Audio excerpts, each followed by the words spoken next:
Hello friends, क्या हाल है जी। बच्चे, आज की क्लास में हम लोग एक नया टॉपिक पढ़ने लगे हैं जिसका नाम है सिक्योरिटीज अपैलेट ट्राइब्यूनल। मेरी वॉइस जो है वो आपको थोड़ी सी हस्की लग सकती है, थोड़ी ज्यादा हस्की लग सकती है due to asthmatic situation.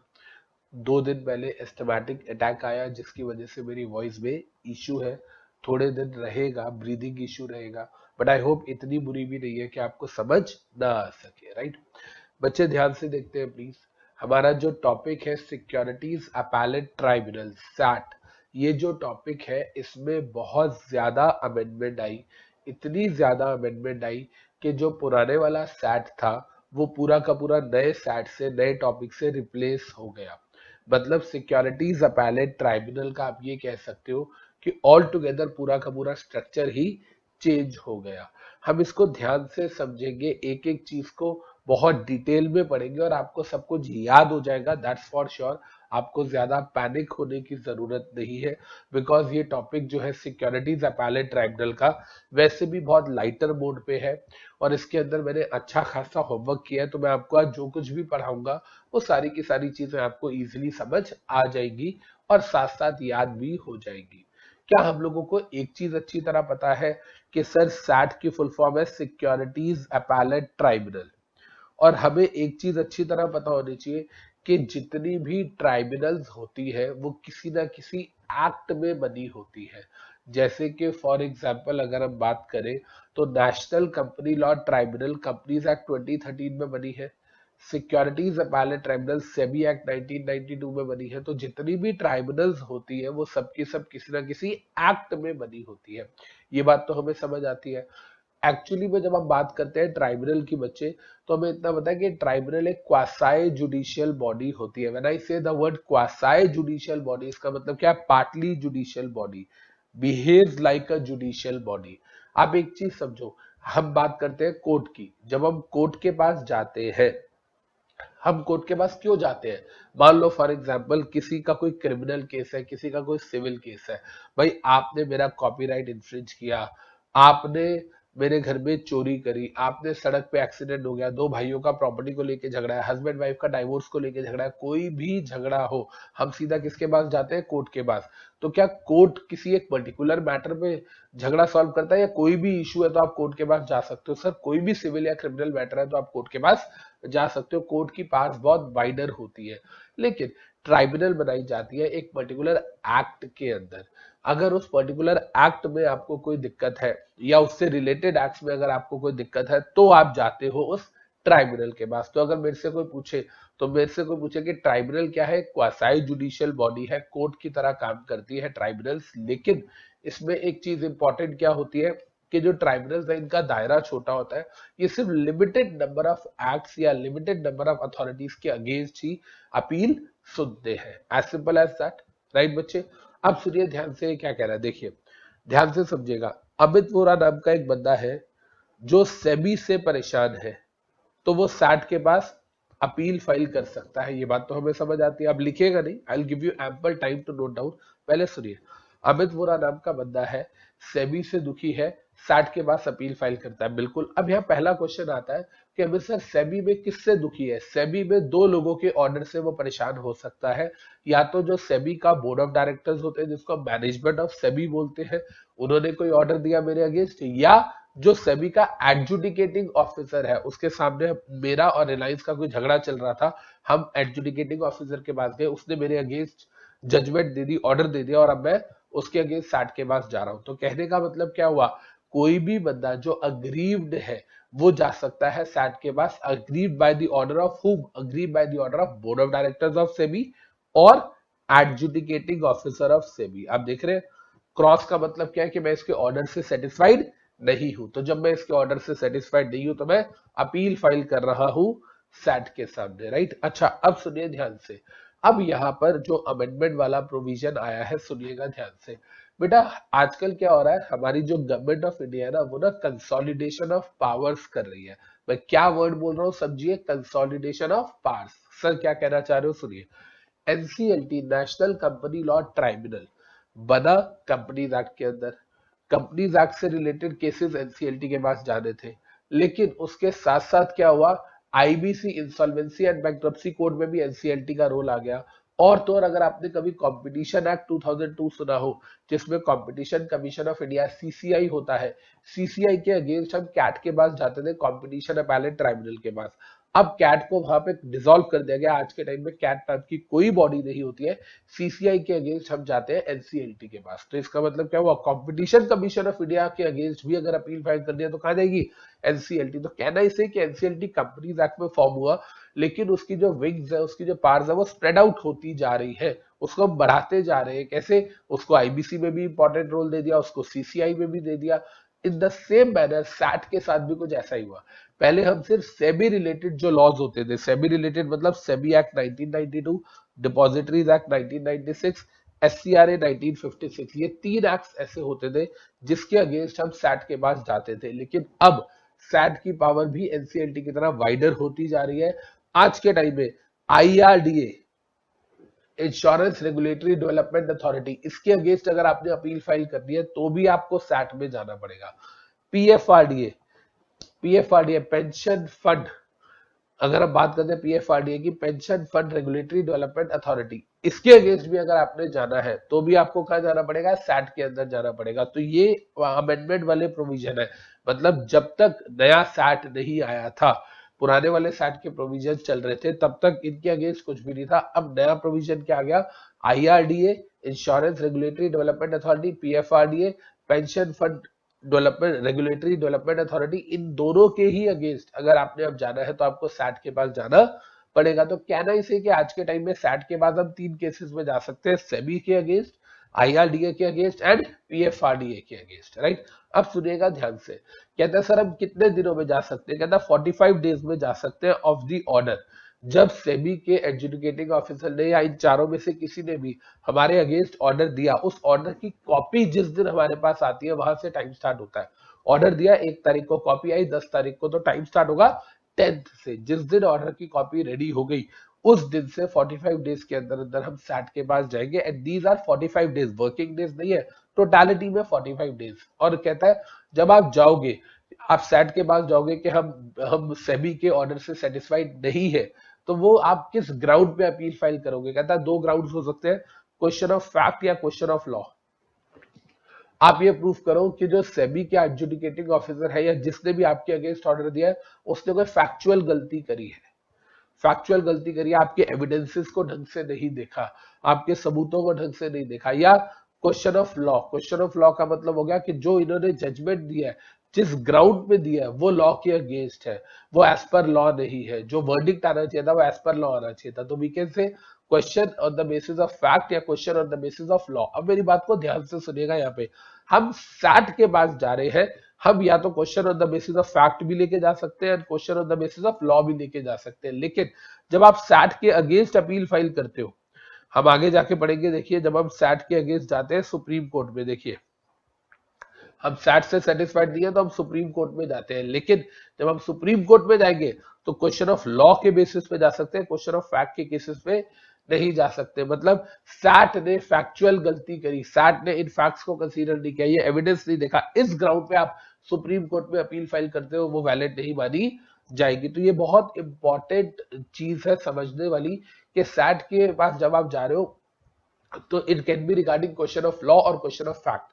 Set से जब आप सुप्रीम कोर्ट के पास जा रहे हो, it can only be regarding question of law not question of fact. आप on the basis of factual गलती नहीं जा सकते। आप सैट ने ना ऐसा किया, सैट ने ना इस प्रोसीजर को फॉलो नहीं किया, इस बेसिस पे आप सुप्रीम कोर्ट के पास नहीं जा सकते हैं, राइट बच्चे। अब देखिए ध्यान से, 45 डेज में कहता है नहीं गए तो सफिशिएंट कॉज है, 45 डेज के बाद भी आप जा सकते हैं। हम सबको पता है जितने भी लॉ इंडिया में होते हैं सब में सफिशिएंट कॉज दिया जाता है, जो कि लिमिटेशन एक्ट 1963 से डिराइव होता है। लिमिटेशन एक्ट 1963 का सेक्शन 5 है जो बात करता है डॉक्ट्रिन ऑफ सफिशिएंट कॉज की, कि अगर आप विद इन रीजनेबल टाइम नहीं आ पाए तो उसके बाद भी आप आओगे तो कोर्ट की मर्जी है, मतलब यहाँ सैट की मर्जी है। यहाँ पर सफिशिएंट कॉज का मतलब क्या है, आप 45 डेज के बाद गए तो सैट आपसे पूछेगा आप लेट क्यों आ रहे हो, आपको रीजन देना पड़ेगा। अगर आपका रीजन जेन्युइन लगा तो सैट आपकी अपील एंटरटेन करेगा, वरना नहीं करेगा। याद रखिएगा विद इन 45 डेज आप सैट के पास जाते हो, ये आपका राइट है। उसके बाद आप जाते हो तो you are at the mercy of set.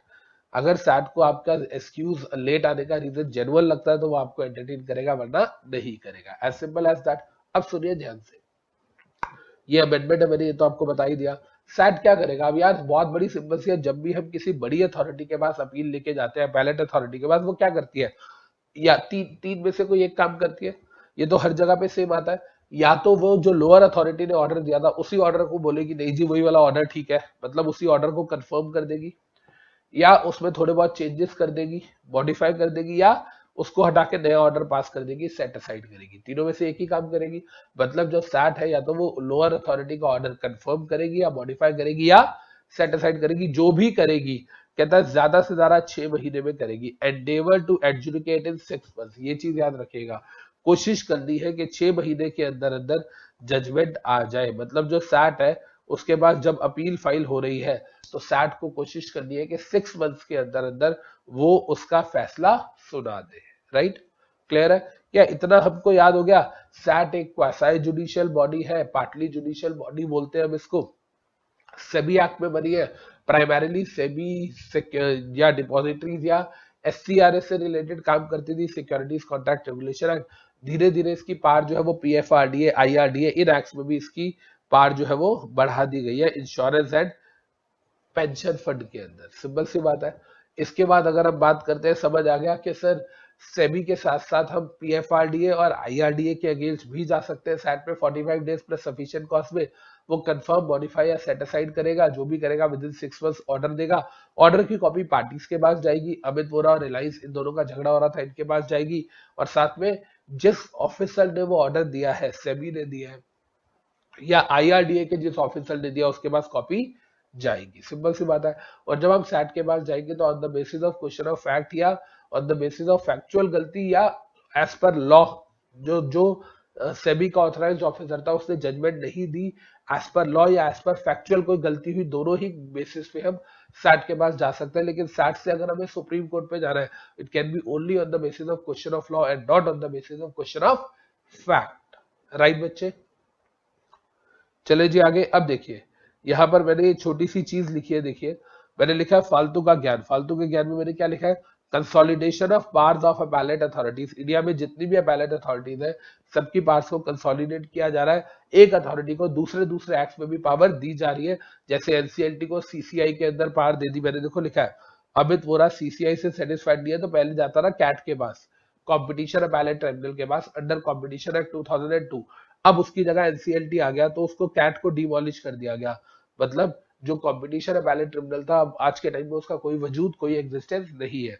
जैसे एनसीएलटी को सीसीआई के अगेंस्ट एनसीएलटी अपील सुनेगा, एक एनसीएलटी का दायरा बढ़ा दिया गया। इन द सेम मैनर यहाँ पर आईआरडी और पीएफआरडीए के अगेंस्ट भी कौन सुनेगा, सैट सुनेगा। तो कहने का मतलब जितनी भी सुप्रीम अपैलेट अथॉरिटीज है उनको धीरे धीरे स्प्रेड आउट करते जा रहे हैं।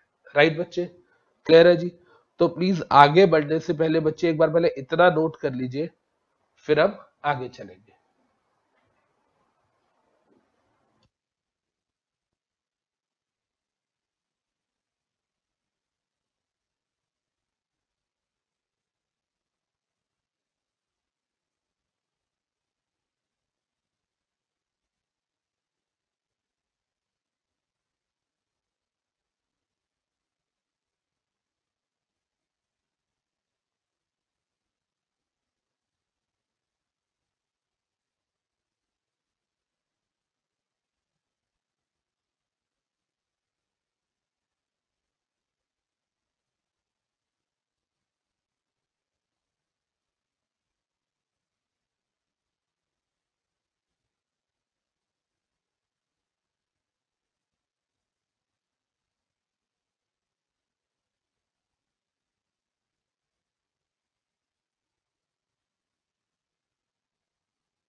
बेटा IRDA की फुल फॉर्म है insurance regulatory development authority.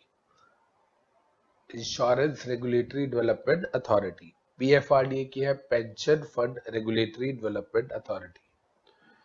Pension fund regulatory development authority act जो कि 2013 में बना था, 2013 में। चले जी आगे। अब देखिए बेटा यहां तक तो बात हमको समझ आ गई और याद भी हो गई। अब देखिए, अब यहां बात करते हैं कॉम्पोजिशन ऑफ सैट की। Composition of SAT securities appellate tribunal में कितने लोग होते हैं, इसमें बहुत ज्यादा चेंज आ गया है। पहले अगर हम बात करते हैं तो सैट में 3 लोग हुआ करते थे।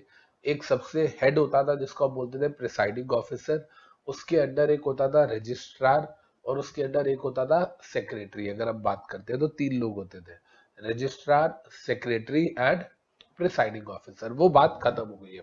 अब कहता है सर जो सैट का नया कॉम्पोजिशन आया है ये एनसीएलटी की तरह ही आया है।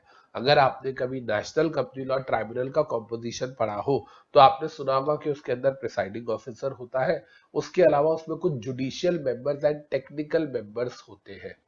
अगर आप लोगों ने एनसीएलटी के बारे में पढ़ा है तो आपको जरूर पता होगा कि उसमें judicial members and technical members होते हैं। उसी सेम प्लेटफॉर्म पे, उसी सेम ग्राउंड पे कॉम्पोजिशन ऑफ सैट भी सेट किया गया। देखिए क्या कहता है। पहली बात कहता है जो सिक्योरिटीज अपैलेट ट्रिब्यूनल है वो सीजी ने बनाई है। ये बात तो ठीक है, आज थोड़ी बनाई है, सीजी ने तो तभी बनाई थी जब सेबी एक्ट 1992 आया था, राइट। लेकिन कहता है इसका कॉम्पोजिशन जो नया वाला है उसमें क्या है, देखिए कहता है सर एक होगा प्रिसाइडिंग ऑफिसर, कुछ होंगे जुडिशियल मेंबर्स, कुछ होंगे टेक्निकल मेंबर्स। मैंने क्या वर्ड बोला, एक होगा प्रिसाइडिंग ऑफिसर, कुछ होंगे जुडिशियल मेंबर्स, कुछ होंगे टेक्निकल मेंबर्स। कितने जुडिशियल कितने टेक्निकल, देखिए क्या कह रहा है, number of members as prescribe by CG. Sir यहाँ पर एज प्रिस्क्राइब बाय सीजी क्यों बोला हुआ है, कुछ set number of judicial members क्यों नहीं बताया कि इतने जुडिशियल मेंबर होंगे, इतने टेक्निकल क्यों नहीं बताया? सुनिए, क्योंकि सैट का जो हेड ऑफिस है वो मुंबई में है। पूरे इंडिया में उसकी ब्रांचेस होंगी। सैट के बेंचेस बोलते हैं हमेशा, जो क्वासाई जुडिशियल बॉडीज होते हैं बोलते हैं उसका प्रिंसिपल बेंच, इसका प्रिंसिपल बेंच होगा मुंबई में, बाकी बेंचेस होंगे इसके अक्रॉस इंडिया। अब हर बेंच में कम से कम एक जुडिशियल और एक टेक्निकल मेंबर तो होगा ही होगा। कोई बड़ा बेंच है, मुंबई के अंदर बड़ा बेंच है, या हम बात करते हैं अगर यूपी के अंदर बड़ा बेंच है, जितनी बड़ी स्टेट्स है उनके अंदर हो सकता है कि एक से ज्यादा जुडिशियल मेंबर्स या एक से ज्यादा टेक्निकल मेंबर्स हो, इसलिए नंबर ऑफ मेंबर्स या कुछ नहीं बताए। कहता है वो डिपेंड करेगा, सीजी प्रिस्क्राइब करेगी कि अलग अलग जगह पे अलग अलग बेंचेस में कितने जुडिशियल मेंबर या कितने टेक्निकल मेंबर्स हो सकते हैं। और एक्चुअली में सीजी ने पार दे दिया प्रिसाइडिंग ऑफिसर को। देखिए मैं यहां लिख रहा हूं, presiding officer of SAT shall take decision. SAT का जो प्रिसाइडिंग ऑफिसर होगा वो डिसाइड करेगा regarding number of judicial members and technical members across all the benches, across at all the benches across India. हर बेंच में कम से कम एक जुडिशियल मेंबर और एक टेक्निकल मेंबर तो होगा ही होगा। Am I clear with this? तो कहने का मतलब क्या हुआ कि सर जब हम सैट की बात कर रहे हैं तो इतनी चीज तो हमें समझ आई कि सैट में एक प्रिसाइडिंग ऑफिसर होगा मेन, उसके अलावा जुडिशियल और टेक्निकल मेंबर्स होंगे। सैट की जितने भी बेंचेस हो गए या जितने भी ब्रांचेस कह सकते हैं, branches wrong word, bench is the right word, quasi judicial body है, तो जितने भी बेंचेस होंगे सब पे कितने जुडिशियल कितने टेक्निकल मेंबर्स होंगे ये भी कौन डिसाइड करेगा? सैट का प्रिसाइडिंग ऑफिसर डिसाइड करेगा। सिंपल सी बात है, मतलब प्रिसाइडिंग ऑफिसर जो है वो मुंबई में बैठेगा, उसके साथ जुडिशियल एंड टेक्निकल मेंबर्स होंगे और बाकी सारे बेंचेस में भी जुडिशियल एंड टेक्निकल मेंबर्स होंगे, राइट। अब सर एक चीज हमें याद रखनी है कि जो प्रिसाइडिंग ऑफिसर है ये हेड है सैट का, ये बात तो हमेशा ही होती है। जो भी प्रिसाइडिंग ऑफिसर का मतलब ही क्या होता है, हम बोलते हैं किसी भी अथॉरिटी का प्रिसाइडिंग ऑफिसर, इसका मतलब उस अथॉरिटी का हेड। तो presiding officer is the head of SAT. ये बात क्लियर है? अब सुनिए ध्यान से, मैंने यहाँ क्या लिखा है, the new composition of SAT has been framed on the principle of composition of NCLT. यही बात मैंने आपको बताई कि जैसे एनसीएलटी के अंदर टेक्निकल एंड जुडिशियल मेंबर्स होते हैं, सैट को भी उसी तरीके से डिजाइन किया गया है। ये बात भी देखिए मैंने बता दी कि प्रिंसिपल बेंच मुंबई में है, बाकी ब्रांचेस अक्रॉस इंडिया है, और हर बेंच में कितने जुडिशियल और कितने टेक्निकल मेंबर होंगे इसका डिसीजन मुंबई में बैठा हुआ प्रिसाइडिंग ऑफिसर लेगा। लेकिन हर बेंच में कम से कम एक जुडिशियल और एक टेक्निकल मेंबर होना चाहिए, राइट बच्चे? क्लियर है जी? अब यहां पर देखिए एक नोट देखिए, कहता है प्रिसाइडिंग ऑफिसर क्या ऐसा कर सकता है कि दिल्ली वाले बेंच की, दिल्ली में जो सैट का बेंच है वहां पर जो जुडिशियल या टेक्निकल मेंबर है उसको बोले जी आपका ट्रांसफर चंडीगढ़ वाले बेंच में हो रहा है। यस, वो ऐसा कर सकता है। Presiding officer of SAT may transfer any judicial or technical member from one bench to another. Right बच्चे, क्लियर है? तो क्या इतनी बात हमको समझ आ गई? कॉम्पोजिशन ऑफ सैट में हमने क्या पढ़ा? सीजी ने सैट को बनाया है, इसमें 3 तरीके के लोग होंगे, पीओ, टीएम, जेएम। टीएम हो गया टेक्निकल मेंबर, पीओ हो गया presiding officer, TM technical member, JM judicial member. ये कौन होते हैं, इनकी क्या क्वालिफिकेशन होनी चाहिए, आप जुडिशियल मेंबर कैसे बन सकते हो, वो सब अभी हम पढ़ेंगे। लेकिन हमें इतना समझ आया कि 3 तरीके के लोग होते हैं। प्रिसाइडिंग ऑफिसर जो होता है वो हेड होता है, बहुत सारे बेंचेस होंगे, हेड ऑफिस या हेड बेंच जो है, या प्रिंसिपल बेंच बोलते हैं, principal bench will be in Mumbai. इसके अलावा जितने भी बेंचेस होंगे सब पे कितने टेक्निकल या कितने जुडिशियल मेंबर्स होंगे उसके भी डिसीजन कौन लेगा? जो सैट का प्रिसाइडिंग ऑफिसर है वो लेगा, वो हेड ऑफ सैट होता है। राइट जी, क्लियर है यहां तक?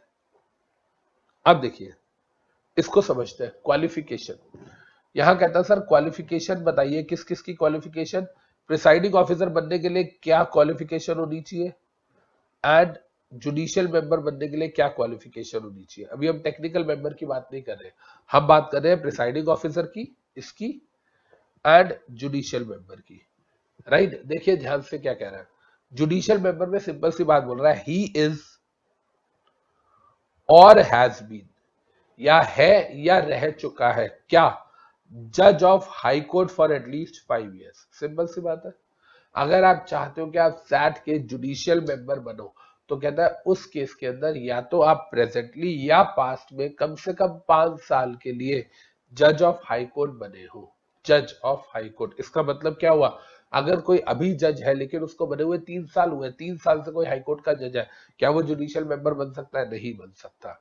कोई बंदा जज से रिटायर हो चुका है लेकिन वो हाई कोर्ट का जज था, रिटायरमेंट से पहले 3 सालों तक हाई कोर्ट का जज था, इवन देन नहीं। प्रेजेंटली हो या पास्ट में जज थे हाई कोर्ट के, लेकिन कितने सालों के लिए? कम से कम 5 years के लिए। याद रखना ये बात, हाई कोर्ट के जज की बात कर रहा है, और वो भी कम से कम 5 सालों तक आप हाई कोर्ट के जज रहे हो। राइट, अब सुनिए दूसरी बात। ये तो हो गई हमारी जुडिशियल मेंबर की। प्रिसाइडिंग ऑफिसर में देखिए क्या कह रहा है, कह रहा है ही इज और हैज बीन जज ऑफ सुप्रीम कोर्ट। जैसे नीचे कह रहा था ही इज और हैज बीन जज ऑफ हाई कोर्ट, लेकिन एक चीज समझिए, यहां कह रहा था फॉर एटलीस्ट 5 years। जबकि आप प्रिसाइडिंग ऑफिसर में देखिए सुप्रीम कोर्ट में कोई टाइम पीरियड नहीं दिया हुआ है। इसका मतलब अगर मैं सुप्रीम कोर्ट का जज हूं, 6 महीने के लिए था मैं, या 6 महीने से हूं, क्या तब भी मैं प्रिसाइडिंग ऑफिसर बनने के लिए एलिजिबल हूं? यस। सुप्रीम कोर्ट के जज पे कोई मिनिमम टाइम पीरियड की लिमिट या क्राइटेरिया नहीं है, जबकि हाई कोर्ट के जज पे 5 साल का क्राइटेरिया दिया हुआ है। हाँ, लेकिन अब ऊपर देखिए, ही इज और हैज बीन जज of high court for at least 7 years। ये बात समझ आ रही है हमें? अगर हम इसको, इन दोनों को कंपेयर करें, देखिएगा बेटा ध्यान से, अगर हम इन दोनों पॉइंट्स को कंपेयर करते हैं तो हमें यह समझ आता है कि अगर आप हाई कोर्ट के जज हो कम से कम 5 सालों से, तो आप टेक्निकल, आप सॉरी जुडिशियल मेंबर बनने के लायक हो अगर आप कम से कम 5 सालों से हाई कोर्ट के जज हो तो। लेकिन अगर आप कहता है हाई कोर्ट के जज 7 years से हो, 5 की जगह 7 years है, तो फिर कहता है आप जुडिशियल मेंबर के, आप तो प्रिसाइडिंग ऑफिसर भी बन सकते हो। या तीसरा ऑप्शन, ही इज और has been chief justice of high court. अगर आप हाई कोर्ट के चीफ जस्टिस हो या रहे हो, इस केस में भी अगर हम बात करते हैं तो कोई टाइम लिमिट नहीं दी हुई। तो सबसे पहले तो आप ये बताइए क्या क्राइटेरिया याद हो गया? मुझे तो हो गया।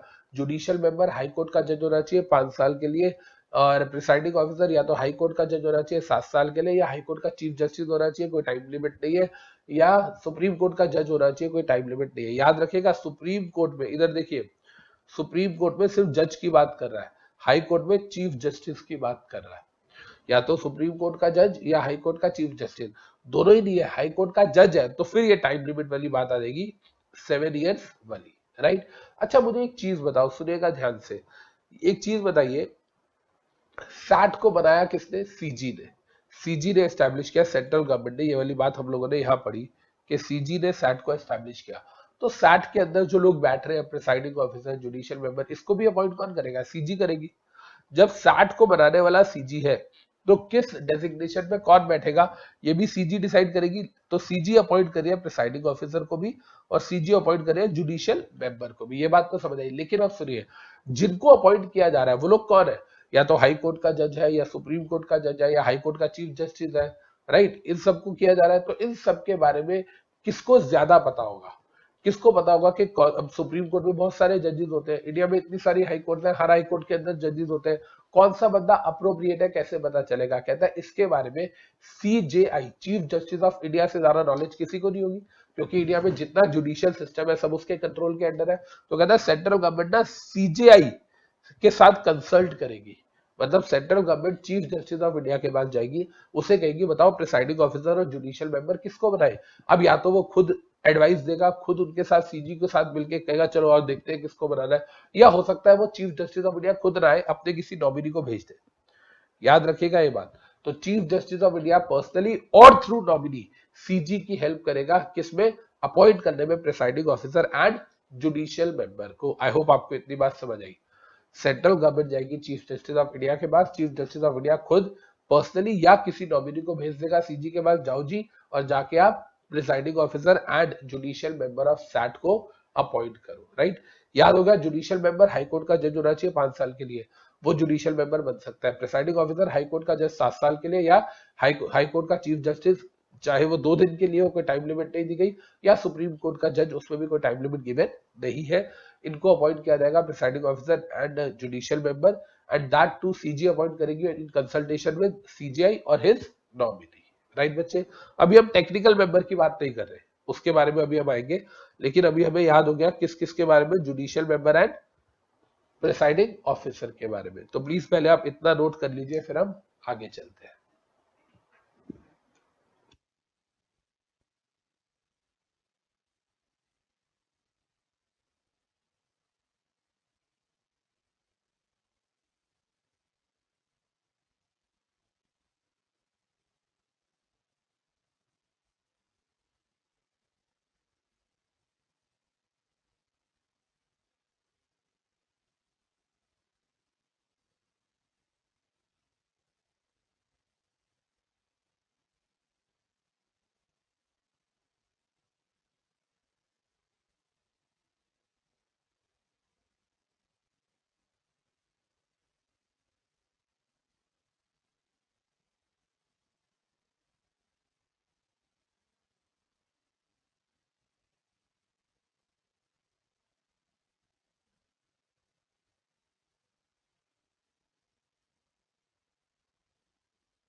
अब देखिए बेटा, यहां तक तो हमें समझ आ गया कि प्रिसाइडिंग ऑफिसर बनने के लिए कौन कौन एलिजिबल है एंड जुडिशियल मेंबर बनने के लिए कौन कौन एलिजिबल है। जुडिशियल मेंबर में तो एक ही क्राइटेरिया, हाई कोर्ट का जज 5 साल के लिए।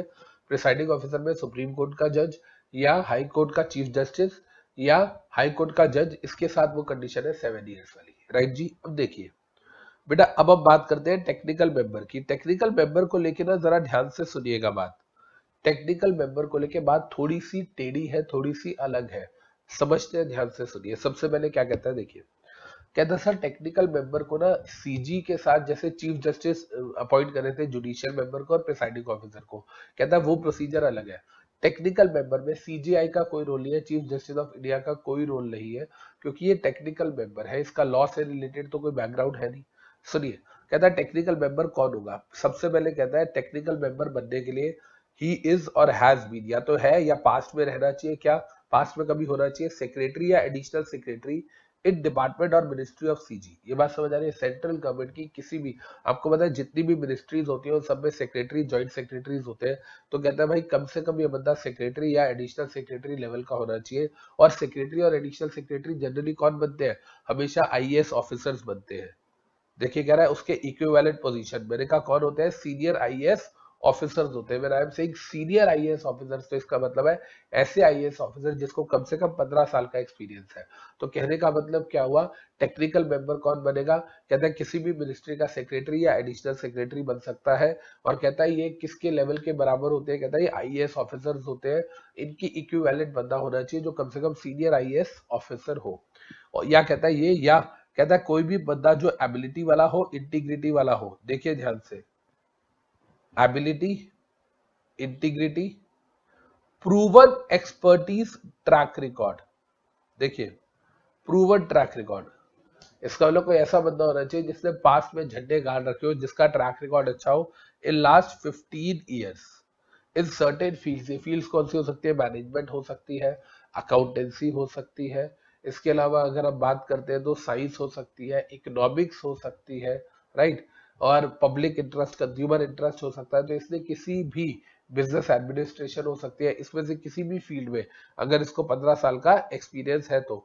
यही सेम चीज हम लोगों ने एनसीएलटी में भी पढ़ी थी, नेशनल कंपनी लॉ ट्राइब्यूनल में, जब हम कंपनी लॉ पढ़ते हैं। राइट बच्चे, तो क्या हमें इतनी बात समझ आई कि टेक्निकल मेंबर के लिए वो जुडिशरी वाला खत्म हो गया। टेक्निकल मेंबर के लिए कौन है, या तो सेक्रेटरी या additional secretary of the concern ministries, वो भी स्टेट गवर्नमेंट की मिनिस्ट्री नहीं, सिर्फ सेंट्रल गवर्नमेंट की मिनिस्ट्री के सेक्रेटरीज होने चाहिए। या कहता है इसके इक्विवेलेंट पोजीशन पे जो आदमी हो, और वो कौन है, सीनियर आईएएस ऑफिसर है। या कहता है कोई भी बंदा जिसका प्रूवन ट्रैक रिकॉर्ड है, जिसको एक्सपर्टीज है, जो इंटीग्रिटी वाला बंदा है, ऑनेस्ट है, एबल है, काबिल है जो बंदा। कितनी फी, कहता है 15 साल का एक्सपीरियंस उसको भी होना चाहिए अपने रिस्पेक्टिव फील्ड के अंदर, right, which can be management और अकाउंटेंसी और फाइनेंस और इकोनॉमिक्स और साइंस और कंज्यूमर इंटरेस्ट और पब्लिक इंटरेस्ट। Right right. अब देखिए सर, ये बात तो समझ आ गई कि टेक्निकल मेंबर इनमें से कोई होगा, लेकिन इसको अपॉइंट कैसे किया जाएगा। जैसे ऊपर हमने पढ़ा था कि भाई पीओ, ऊपर हमने पढ़ा कि पीओ इन तीनों में से कोई हो सकता है। अपॉइंट कौन करेगा, सीजी एंड सीजीआई। या जुडिशियल मेंबर को अपॉइंट कौन करेगा, सीजी एंड सीजीआई। ऐसे सर टेक्निकल मेंबर कौन हो सकता है, तो समझ आ गया, आईएएस ऑफिसर या 15 साल का इंटीग्रिटी वाला बंदा, या एडिशनल और कोई भी सेक्रेटरी या additional secretary of the ministry की, सेंट्रल गवर्नमेंट की बहुत सारी मिनिस्ट्रीज है, उसके अंदर किसी भी मिनिस्ट्री का सेक्रेटरी या एडिशनल सेक्रेटरी। सर ये तो समझ आ गया, लेकिन इसको सिलेक्ट कैसे किया जाएगा, इसको अपॉइंट कैसे किया जाएगा। अब ये पूरी कहानी समझिए, ये पूरी कहानी जो है ये अपॉइंटमेंट से रिलेटेड है टेक्निकल मेंबर की। देखिए कहता है पहली चीज, हेडिंग बढ़िए, सर्च कम सिलेक्शन कमिटी। एक नई कमिटी बनाई जाएगी, सर्च कम सिलेक्शन कमिटी, जो सर्च करेगी, ढूंढेगी और सिलेक्ट करेगी किसको, for recommendations on technical member. किसको टेक्निकल मेंबर बनाया जाए उसको लेके रिकमेंडेशंस आएंगी सीजी के पास। सीजी एक, देखो सीजी ने एक कमिटी सेटअप करी, उस कमिटी का नाम क्या है, सर्च कम सिलेक्शन कमिटी। ये कमिटी क्या करेगी, ये कमिटी पब्लिक में सर्कुलर निकालेगी कि जी ऐसे ऐसे हमको सैट के लिए कुछ ऑफिसर्स की जरूरत है, टेक्निकल मेंबर्स की जरूरत है। जितने भी इंटरेस्टेड ब्यूरोक्रेट्स है, मैं वर्ड ये क्या यूज कर रहा हूँ, ब्यूरोक्रेट्स क्यों यूज कर रहा हूँ, क्योंकि आम आदमी तो जा नहीं सकता ना टेक्निकल मेंबर। टेक्निकल मेंबर बनने के लिए तो ये सारी क्राइटेरिया है, ये सारा क्राइटेरिया टेक्निकल मेंबर बनने के लिए। और कहता है ये सब लोग सरकारी बड़े बड़े सरकारी अफसर है, तो कहता है वो जितने भी ब्यूरोक्रेट्स इंटरेस्टेड है, जितने भी सरकारी अफसर जो सीनियर आईएएस ऑफिसर्स है वो लोग, या जो सेक्रेटरीज है जो भी कंसर्न मिनिस्ट्रीज के, वो लोग अपनी एप्लीकेशन देंगे। तो कहने का मतलब क्या हुआ, कमिटी सेटअप करी, कमिटी ने सर्कुलर दिया, सर्कुलर देने के बाद जितने भी लोग इंटरेस्टेड है उन्होंने अप्लाई कर दिया, right.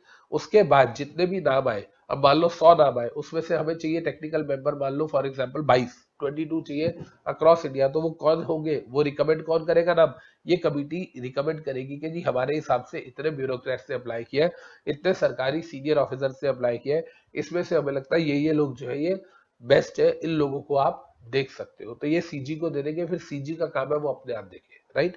Am I clear with this? CG ने कमिटी बनाई, कमिटी ने सर्कुलर दिया, जितने भी सरकारी लोग हैं सबके पास सर्कुलर गया, उन्होंने अप्लाई किया, अप्लाई करने के बाद नाम शॉर्टलिस्ट करके जो कमिटी है उसने रिकमेंड कर दिया सीजी को। सर ये बात तो समझ आ गई। अब यहाँ पर एक चीज और आती है, उस कमिटी में कौन कौन होगा, इस कमिटी का कॉम्पोजिशन क्या होगा। अब आप समझ रहे हो, हमारा क्वेश्चन ये नहीं है कॉम्पोजिशन ऑफ सैट, वो तो हमें पता है कि उसमें टेक्निकल मेंबर होगा, जुडिशियल मेंबर होगा, प्रिसाइडिंग ऑफिसर होगा। अब हमारा क्वेश्चन है कमिटी में कौन कौन होगा। ये जो सर्च एंड सिलेक्शन कमिटी है इसमें कौन कौन होगा, देखिए क्या कह रहा है। कह रहा है सर पहली बात, इसके अंदर department of economic affairs, department of financial services, department of legal administration. कौन कौन से department, economic affairs, financial services, legal administration, इन तीनों डिपार्टमेंट्स के सेक्रेटरीज होंगे, इन तीनों डिपार्टमेंट के सेक्रेटरीज होंगे। एंड इसके अलावा कहता है चेयरपर्सन कौन होगा कमिटी का, जो प्रिसाइडिंग ऑफिसर ऑफ सैट है, जो सैट का प्रिसाइडिंग ऑफिसर है वो चेयरपर्सन होगा। तो कहना इसे कि फाइनली सिलेक्शन कमिटी, आप सोच के देखो ना, अल्टीमेटली जो टेक्निकल मेंबर आएगा उसने काम किसके साथ करना है, सर उसने काम करना है पीओ के अंडर, प्रिसाइडिंग ऑफिसर के अंडर, क्योंकि प्रिसाइडिंग ऑफिसर ऊपर है, उसके under judicial or technical members है। तो क्योंकि प्रिसाइडिंग ऑफिसर के अंडर काम करना है, इसीलिए presiding officer is chairman of committee, वही देखेगा कि हाँ जी जितने लोगों ने अप्लाई किया है इसमें से कौन से मोस्टली सुटेबल है। और एक चीज सोचो, वैसे देखा जाए तो इसने जो कमिटी ने जो रिकमेंडेशंस दिए वो सीजी को रिकमेंडेशन है, सीजी की मर्जी है माने या ना माने। बट आप एक चीज बताओ, समझ रहे हो, दीज आर रिकमेंडेशंस, मैंडेटरी तो नहीं है ना सीजी में। लेकिन मेरा पॉइंट क्या है, जब पीओ खुद नाम रिकमेंड कर रहा है, जी मेरे को लगता है मेरे अंडर ये वाले लोग ठीक रहेंगे, तो गवर्नमेंट को क्या दिक्कत आएगी, गवर्नमेंट को कोई आपत्ति कोई ऑब्जेक्शन नहीं होना चाहिए। कहने के लिए रिकमेंडेटरी है, लेकिन मुझे लगता है कि सीजी कभी भी प्रिसाइडिंग ऑफिसर ने जो नाम रिकमेंड किया उसको कभी भी डिनाई नहीं करेगी सेंट्रल गवर्नमेंट। यस और नो, इतनी बात समझ आई। तो ये समझ आ गया कि सर टेक्निकल मेंबर एक टेढ़ी खीर है। टेक्निकल मेंबर को अपॉइंट करने के लिए सबसे पहले जो सेंट्रल गवर्नमेंट है वो सर्च कम सिलेक्शन कमेटी बनाएगी, जिसके अंदर प्रिसाइडिंग ऑफिसर जो है वो चेयरपर्सन होगा, 3 डिपार्टमेंट्स के सेक्रेटरीज होंगे, वो लोग एक सर्कुलर निकालेंगे, जितने भी इंटरेस्टेड ब्यूरोक्रेट्स है वो अप्लाई करेंगे, और उसके बाद उनका नाम शॉर्टलिस्ट करके जो कमिटी है वो सीजी को रेफर कर देगी, राइट। अच्छा आप सुनिए ध्यान से इधर, ऑल ऑफ यू, एक ना ये तो समझ आ गया कि अपॉइंट कैसे होगा, ये दोनों तो हमें समझ आ ही गए थे ऊपर, ये भी समझ आ गया टेक्निकल मेंबर कौन कौन हो सकता है, कैसे अपॉइंट होगा। अब सुनिए, यहां पर ना एक दिया गया validity of appointment. Validity of appointment नाम का एक टॉपिक है, सुनिएगा, सैट से ही रिलेटेड है कि जिनको अपॉइंट किया है उनका अपॉइंटमेंट वैलिड कब होगा, इनवैलिड कब होगा। ये किनकी बात कर रहा है, सुनिए ध्यान से सुनिएगा। पहले एक लैंग्वेज पढ़ते हैं। मैंने यहाँ पर एक ड्राफ्टिंग एरर निकाला हुआ है कि जब ये अमेंडमेंट आई, जब नया सैट आया तो इसमें एक ड्राफ्टिंग एरर आया। क्या आया, पहले पहले लैंग्वेज पढ़ते, देखिए। The validity of appointment of the validity of appointment of presiding officer, judicial member और technical member, इन तीनों में से किसी के भी अपॉइंटमेंट की validity of SAT not to be challenge नहीं की जाएगी on the ground of defective search cum selection committee, on the ground of defective search cum selection committee. अब आप सुनिए, मान लेते हैं फॉर एग्जांपल जब टेक्निकल मेंबर को अपॉइंट किया जा रहा था उस टाइम पर, सुनिएगा इधर, उस टाइम पर एग्जांपल ले लेते हैं कि डिपार्टमेंट ऑफ इकोनॉमिक अफेयर्स का भी सेक्रेटरी था, डिपार्टमेंट ऑफ फाइनेंशियल अफेयर्स का भी सर्विसेज का भी सेक्रेटरी था, डिपार्टमेंट ऑफ लीगल एडमिनिस्ट्रेशन में उस टाइम पे कोई सेक्रेटरी था ही नहीं। उस टाइम पर डिपार्टमेंट ऑफ लीगल एडमिनिस्ट्रेशन में कोई सेक्रेटरी नहीं था। वैसे देखा जाए तो कमिटी में 4 लोग हो गए, 3 सेक्रेटरीज और एक प्रिसाइडिंग ऑफिसर जो चेयरपर्सन है, लेकिन उस टाइम पर ये था ही नहीं, था नहीं। तो उस टाइम में 3 लोग थे कमिटी में, इन तीनों के पास आए थे वो जितने भी अपना ब्यूरोक्रेट्स ने एप्लीकेशंस दी थी, उन्होंने शॉर्टलिस्ट करके सीजी को दे दिया। अब कहता है सीजी ने बोल दिया ठीक है जी ये टेक्निकल मेंबर है। अब कहता है टेक्निकल मेंबर जिस कमिटी ने बनाया वो कमिटी उस टाइम पर पूरी नहीं थी, 4 मेंबर होने चाहिए थे, 3 थे। क्या इस ग्राउंड पे आप टेक्निकल मेंबर को रिजेक्ट कर सकते हो, उसके अपॉइंटमेंट को चैलेंज कर सकते हो? कहता है नहीं। याद रखिएगा अगर कमिटी का सिस्टम डिफेक्टिव था, उस टाइम पर कमिटी में एडिक्वेट नंबर ऑफ पर्सोनल नहीं थे, इससे वो जो टेक्निकल मेंबर जिसको अपॉइंट किया उसकी वैलिडिटी ऑफ अपॉइंटमेंट में कोई फर्क नहीं पड़ेगा। देखिए क्या लिखा हुआ है, लैंग्वेज पढ़ते हैं। The validity of appointment of so and so persons of SAT not to be challenged on the ground of defective search cum selection committee। अब इस सर ये बात तो हमें समझ आ गई कि अगर सिलेक्शन कमिटी में 4 लोग नहीं है, 2 लोग हैं, 3 लोग हैं, इवन देन टेक्निकल मेंबर जिसको अपॉइंट किया उसमें कोई फर्क नहीं पड़ेगा। अब सुनिए ध्यान से, उसका अपॉइंटमेंट वैलिड है। यहां मैंने ड्राफ्टिंग एरर क्यों बोला इसको देखते हैं। देखिए why am I saying drafting error. भाई आप एक बात बताओ, ये जो सर्च कम सिलेक्शन कमिटी होती है, ये सर्च कम सिलेक्शन कमिटी किसके लिए है? प्रिसाइडिंग ऑफिसर को भी इसने अपॉइंट किया, जुडिशियल मेंबर को भी इसने किया, या सिर्फ टेक्निकल मेंबर को किया? हमने पढ़ा था कि सर प्रिसाइडिंग ऑफिसर है, जुडिशियल मेंबर का अलग तरीका है, सीजी प्लस सीजीआई करती है, chief justice of India. Sir technical member के लिए सिर्फ कमिटी बनाई गई है। इस हेडिंग को बढ़िए, ये हेडिंग क्या थी? Search cum selection committee for recommendation of technical member. मतलब कहना इसे कि ये कमिटी सिर्फ टेक्निकल मेंबर बनाने के लिए है। पीओ प्रिसाइडिंग ऑफिसर या जुडिशियल मेंबर में इस कमिटी का कोई रोल नहीं है, राइट? तो यहां पर ये बात तो हमें समझ आ रही है कि इस कमिटी का रोल सिर्फ टेक्निकल मेंबर में है। तो यहां पर ये गलती करी ना इन्होंने। यहां पर क्या लिखना चाहिए था? सुनिए, the validity of appointment of, मेरे हिसाब से प्रिसाइडिंग ऑफिसर या जुडिशियल मेंबर ये दोनों आने ही नहीं चाहिए थे यार। आप सोचो ना क्या आना चाहिए था? The validity of appointment of technical member of SAT not to be challenge on the ground of defective search cum selection committee. क्योंकि search cum selection committee presiding officer या जुडिशियल मेंबर को तो अपॉइंट ही नहीं कर रही यार। जब वो उसे अपॉइंट ही नहीं कर रही तो वो डिफेक्टिव है, वैसे भी फर्क नहीं पड़ता। आप सोच के देखो, अगर अगर सर्च कम, आई होप आप लोग को बात समझ आ रही है, सर्च कम सिलेक्शन कमिटी अगर डिफेक्टिव है तो उससे प्रिसाइडिंग ऑफिसर को तो वैसे ही नहीं फर्क पड़ता, उसको तो उसने अपॉइंट ही नहीं किया, जुडिशियल मेंबर को भी नहीं पड़ता।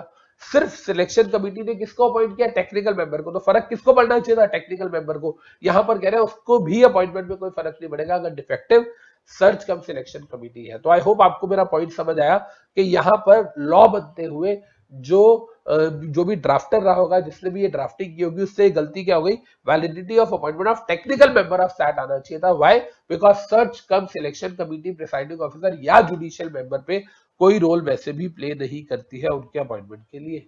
लेकिन यहां पर तीनों लिखे हुआ है तो आपको लिखना पड़ेगा। बट आई होप आपको समझ आ रहा है कि प्रिसाइडिंग ऑफिसर या जुडिशियल मेंबर में तो वैसे भी इनका कोई रोल नहीं होता। राइट बच्चे, इतनी बात क्लियर है हमें? तो पहले प्लीज एक बार ये टेक्निकल मेंबर के बारे में लिख लीजिए, फिर हम आगे चलेंगे। इतना हमें समझ आ गया प्रिसाइडिंग ऑफिसर, जुडिशियल मेंबर या टेक्निकल मेंबर कौन हो सकता है और उसको अपॉइंट कैसे किया जाता है।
अब देखिए बेटा, अब ये क्या कह रहा है आगे।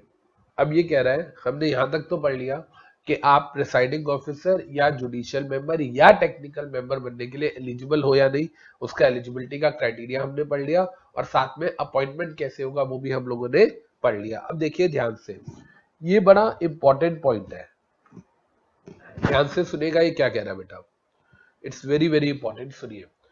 कहते हैं सर आप ना सेबी के अंदर थे, सेबी के, साठ के अंदर नहीं कह रहा, सेबी के अंदर। कहता है या आप आईआरडीए के अंदर थे या आप पीएफआरडीए के अंदर थे। आप सेबी के अंदर थे, आप आईआरडीए के अंदर थे, या आप पीएफआईआरडीए के अंदर थे। तो कहता है आपकी वहां जॉब खत्म हो गई। उसके बाद कहता है कम से कम, ध्यान से सुनिएगा, कहता है कम से कम 2 सालों तक आप सैट में अपॉइंट नहीं हो सकते एज प्रिसाइडिंग ऑफिसर या जुडिशियल मेंबर या टेक्निकल मेंबर, मींस आप हो ही नहीं सकते। ना तो ड्यूरिंग योर जॉब हो सकते हो, ना आफ्टर टू, मतलब ना with in 2 years of cessation हो सकते हो, 2 साल के बाद हो सकते हो। अब इस सर कहना क्या चाह रहे हो, छोटा सा एग्जांपल लेते हैं। मैं हाई कोर्ट का जज रहा था 5 साल, मैं हाई कोर्ट का जज रहा था 5 साल, और उसके बेसिस पे मैं सेबी के अंदर, सेबी की जो बॉडी होती है, जो मैनेजमेंट ऑफ सेबी होती है, जो बोर्ड ऑफ डायरेक्टर्स होते हैं, उसके अंदर था, सैट में नहीं सेबी में। मैं पास्ट में हाई कोर्ट का जज भी रहा हूं और मैं सेबी का मेंबर भी रहा हूं। तो क्या मैं जुडिशियल मेंबर बनने के लिए एलिजिबल हूं? बिल्कुल हूं। जुडिशियल मेंबर हाई कोर्ट का जज 5 साल के लिए होता है, मैं जुडिशियल मेंबर बनने के लिए भी एलिजिबल हूं। और मैं वैसे भी, पहले मैं कौन था, हाई कोर्ट का जज था 5 सालों तक, उसके बाद मैं कौन था, सेबी का जो बोर्ड ऑफ डायरेक्टर था उसमें था। अब मैं सैट में आना चाहता हूं। कहता है आ सकते हो, लेकिन 2 साल के बाद, जब आपकी सेबी में जॉब खत्म होगी, उसके 2 साल का टाइम लैग होना चाहिए, उसके बाद आप सैट में आ सकते हो। क्यों सर ये 2 साल का टाइम लैग क्यों दिया गया? कोई भी बंदा जो सेबी में, आईआरडीए में या पीएफआरडीए में, ये तीनों देखा जाए तो गवर्नमेंट बॉडीज है बेसिकली, इन तीनों का टॉप लेवल जो है बोर्ड ऑफ डायरेक्टर्स, इसमें अगर मैं था तो मैं सैट में क्यों नहीं आ सकता जॉब खत्म होने के 2 साल तक? बिकॉज हो सकता है कि जब आप सेबी के अंदर थे तो आपने किसी के अगेंस्ट जजमेंट दी थी या किसी के फेवर में जजमेंट दी थी। मान लो उस टाइम पे जब सेबी की बात कर रहे थे हम, तो हो सकता है बोर्ड ऑफ डायरेक्टर से कोई ऑर्डर पास किया हो किसी कंपनी के अगेंस्ट, वो जो सामने वाला बंदा है जिसके अगेंस्ट पास किया, वो कंपनी हो सकती है अपील फाइल कर रही हो सैट में। मान लो सेबी के बोर्ड ऑफ डायरेक्टर्स ने रिलायंस के अगेंस्ट कोई जजमेंट दी थी। अब वहां पर क्या है, सेबी के जो बोर्ड ऑफ डायरेक्टर्स ने जजमेंट दी, आप भी एक डायरेक्टर हो, लेकिन आप उसमें हाँ नहीं कर रहे थे, आपने ना की थी, या आप उस बाकी सबने जो ऑर्डर है वो रिलायंस के अगेंस्ट दिया, आप फेवर में थे। ध्यान से सुनिएगा मैं क्या कह रहा हूँ। सेबी के अंदर हम मान लेते हैं for example, board of directors ने एक रेजोल्यूशन पास किया रिलायंस कंपनी के अगेंस्ट, आप भी उनमें से एक डायरेक्टर थे, लेकिन आप उसके फेवर में थे, लेकिन आपका अकेले का वोट फेवर में था, बाकी सब अगेंस्ट थे, तो उन्होंने रिलायंस के अगेंस्ट एक नोटिस ऑर्डर इश्यू कर दिया। अब रिलायंस जो है वो सैट के सामने अपील फाइल कर रही है, राइट। आप अगले 2 सालों तक सैट में नहीं जा सकते, अपॉइंट नहीं हो सकते, क्यों? कहीं आप अननेसेसरली सैट में जाके रिलायंस को फेवर ना दो। तो कहने का मतलब क्या हुआ, जब भी कोई आईआरडीए है, पीएफआरडीए है या सेबी है, ये लोग जब भी किसी के अगेंस्ट ऑर्डर देंगे तो वो जाएगा अपील फाइल करेगा सैट के पास। सैट की कोशिश क्या होगी कि मैं ज्यादा से ज्यादा 6 महीने में उसको निपटा लूं, 6 महीने में नहीं तो 1 साल में, 1.5 साल में निपटा लेंगे। इन शॉर्ट कहने का मतलब है कि जो जो लॉ मेकर है वो यहाँ पर ये चाहता है कि जो केस आपके सामने आया था जब आप सेबी के अंदर थे या आईआरडीए में थे या पीएफआरडीए में थे, जब आप जाओ सैट के अंदर तो सेम उसी केस की अपील आपके सामने एंटरटेन ना हो रही हो। समझ आ रही है बात? ताकि ऐसा ना हो कि आप अनजस्टिफाइड फेवर देने की कोशिश करो। तो moral of the story is कि अगर आप सेबी के अंदर या आईआरडीए के अंदर या पीएफआरडीए के अंदर थे, तो और आप सैट में अपॉइंट होना चाहते हो, तो जो भी आपकी जॉब जब खत्म हुई, जब आप सेबी के अंदर हो, तो वो जॉब छोड़ के आप सैट में तो वैसे ही नहीं जा सकते। करते करते ड्यूरिंग द जॉब तो जा ही नहीं सकते, जॉब छोड़नी पड़ेगी सेबी से या आईआरडीए से या पीएफआरडीए से, और जब छोड़ोगे उसके बाद भी 2 सालों तक आप सैट में अपॉइंट नहीं हो सकते। लॉजिक बहुत क्लियर है। ऐसा ना हो कि किसी कंपनी को, किसी बंदे को आपने लोअर लेवल पे फेवर किया हो और अब आप अपर लेवल पे भी फेवर करने के लिए सैट को ज्वाइन करना चाह रहे हो। राइट बच्चे, क्लियर है जी? अब देखिए, ये तो बहुत सिंपल सी बात है, मुझे नहीं लगता कि इसमें आपको कोई दिक्कत आएगी। Term of office, PO judicial and technical member को कितने साल के लिए अपॉइंट किया जाएगा? 5 years। या 70 की age, whichever is earlier. ये बात हम सबको क्लियर है। भाई आपको अपॉइंट किया गया था at the age of 62, 62 plus 5 कितना होगा 67, 67 या 70 अर्लियर क्या है 67, आप रिटायर हो गए। उसके बाद 67 पे क्या दोबारा रीअपॉइंट हो सकता है? Yes, you are eligible for reappointment. 67 पे दोबारा अपॉइंट कर दिया 5 साल के लिए। अब 67 प्लस 5 क्या हो गया 72, 72 या 70 अर्लियर क्या है 70, तो 70 आते ही बाय हो जाएगा। इसका मतलब ये कि अगर आपको अपॉइंट किया गया है आपके अपॉइंटमेंट के 5 साल या 70 की age, whichever is earlier, आपका टेन्योर खत्म हो जाएगा। आपका टेन्योर मान लो 66 67 में खत्म हो गया और अभी 70 साल की आपकी एज नहीं हुई, 5 साल खत्म हो गया, दोबारा रीअपॉइंट हो सकते हो, बट आपका टेन्योर 70 के बाद नहीं, मतलब 70वें बर्थडे जो आपका 70th बर्थडे होगा, that should be your last working day, as simple as that. Generally अगर आपको पता हो तो जो भी लोग 60 साल में रिटायर होते हैं, जो गवर्नमेंट जॉब में होते हैं, कुछ लोग 58 में रिटायर होते हैं, उनका क्या होता है, जो उनका बर्थ का मंथ होता है वो उनका लास्ट मंथ ऑफ वर्किंग होता है। मान लो आपका बर्थडे आता है 13 तारीख को या 14 तारीख को, तो आपका बर्थडे जब वो 60 साल हो गए तो वो आपका लास्ट मंथ ऑफ वर्किंग माना जाएगा।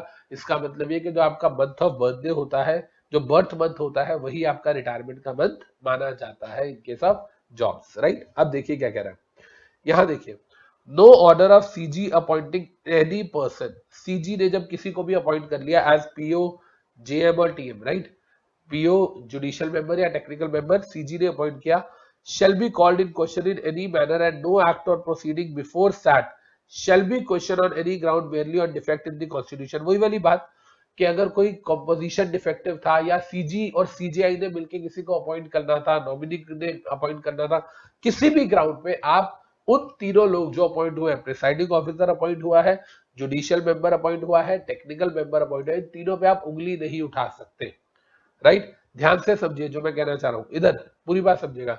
माय लॉर्ड, मैं सैट के ऑर्डर से सेटिस्फाइड नहीं हूं, सुनिएगा, मैं सैट के ऑर्डर से सेटिस्फाइड नहीं हूं तो मैं सुप्रीम कोर्ट में जाता हूं। अब मैं क्या बोल रहा हूं सुनिए, माय लॉर्ड मैं सैट के ऑर्डर से सेटिस्फाइड नहीं हूं। क्यों सेटिस्फाइड नहीं हूं? क्योंकि माय लॉर्ड सैट का ऑर्डर जब पास हुआ तो वो पीओ जुडिशियल मेंबर और टेक्निकल मेंबर ने किया है, हाँ जी किया है। वो जो टेक्निकल मेंबर अपॉइंट हुआ था, वो जो सर्च एंड सिलेक्शन कमेटी थी उसमें उस टाइम में पूरे लोग ही नहीं थे, तो क्योंकि उस टाइम पर सर्च एंड सिलेक्शन कमेटी में पूरे लोग नहीं थे, इस वजह से टेक्निकल मेंबर का अपॉइंटमेंट वैलिड नहीं है। जब उसका अपॉइंटमेंट वैलिड नहीं है तो हमारी जजमेंट भी वैलिड नहीं है जो हमारे अगेंस्ट आई। ऐसी कोई बकवास नहीं चलेगी, ऐसा कोई रीजनिंग नहीं चलेगा, ये कोई बेस नहीं हुआ। पॉइंट समझ आ रहा है मैं क्या कह रहा हूं? क्योंकि अगर search and selection committee defective थी, उससे अपॉइंटमेंट ऑफ जो टेक्निकल मेंबर है उस पर कोई फर्क नहीं पड़ा। जब अपॉइंटमेंट उसका वैलिड है तो उस टाइम पर जो सैट ने जजमेंट दी वो भी वैलिड मानी जाएगी। यस और नो? M I clear? तो देखिए मैं क्या कह रहा हूं, सैट से सुप्रीम कोर्ट में आप अपील फाइल नहीं कर सकते ऊपर वाले ग्राउंड पे कि जी टेक्निकल मेंबर वैलिड नहीं है, जुडिशियल मेंबर वैलिड नहीं है, या इसको मैं सिंपली कहना चाहूं तो जी सैट का डिफेक्टिव कॉम्पोजिशन है, इस ग्राउंड पे आप सुप्रीम कोर्ट के पास नहीं जा सकते। सैट के अगेंस्ट सुप्रीम कोर्ट में अपील फाइल होती है with in 60 days plus 60 days of sufficient cause. जैसे ऊपर था, हम सेबी के अगेंस्ट सैट के पास जाते हैं 45 डेज प्लस सफिशिएंट कॉज, चाहे वो 200 दिन हो। आप मान लो क्योंकि 45 डेज दिए गए थे प्लस सफिशिएंट कॉस्ट कितने दिन का हो सकता है, कोई दिक्कत नहीं है, जितने दिन का मर्जी है, लेकिन यहां पर सफिशिएंट कॉस्ट की भी लिमिट दे दी गई है कि 60 डेज जेन्युइन है plus 60 days of sufficient cause है, मतलब 120 दिनों के अंदर अंदर आप जा सकते हो सुप्रीम कोर्ट के पास। 120 दिन के बाद आप नहीं जा सकते। Am I clear with this?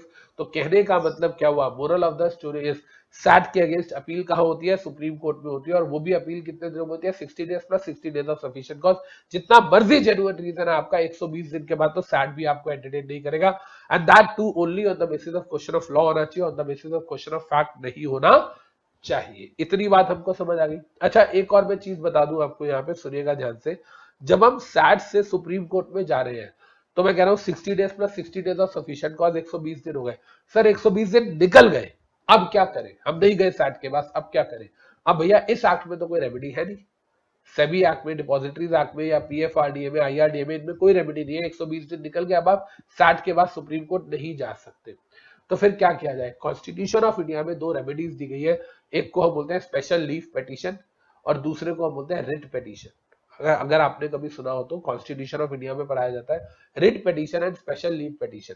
इन दोनों में से कोई भी आप फाइल कर सकते हो, क्योंकि अगर कभी भी आपका कोई लिमिटेशन पीरियड एक्सपायर हो जाता है और आपने सुप्रीम कोर्ट या हाई कोर्ट में जाना है तो आप रिट पिटीशन या स्पेशल लीव पिटीशन फाइल कर सकते हो। लेकिन ये दो रेमेडीज जो मैं बता रहा हूं आपको, रिट पिटीशन या स्पेशल लीव पिटीशन जो कॉन्स्टिट्यूशन ऑफ इंडिया में पढ़ाई जाती है, ये दोनों की दोनों जो आपके पास रेमेडीज है ये इस एक्ट में नहीं है। वो रेमेडीज किसने दी हुई है? संविधान ने दी हुई है। इसलिए उसको हम बोलते हैं right to constitutional remedies. Writ petition या स्पेशल लीव पिटीशन को हम बोलते हैं राइट टू कॉन्स्टिट्यूशनल रेमेडीज। ये वो रेमेडीज है जो हमें हमारा संविधान देता है, जहां पर हमारी हद किसी भी कानून किसी भी लॉ में जाके खत्म हो जाती है, वहां पर कॉन्स्टिट्यूशन हमें हेल्प करता है। खैर वो बात आपको यहाँ नहीं लिखनी है, ये तो मैंने फालतू का ज्ञान दे दिया आपको।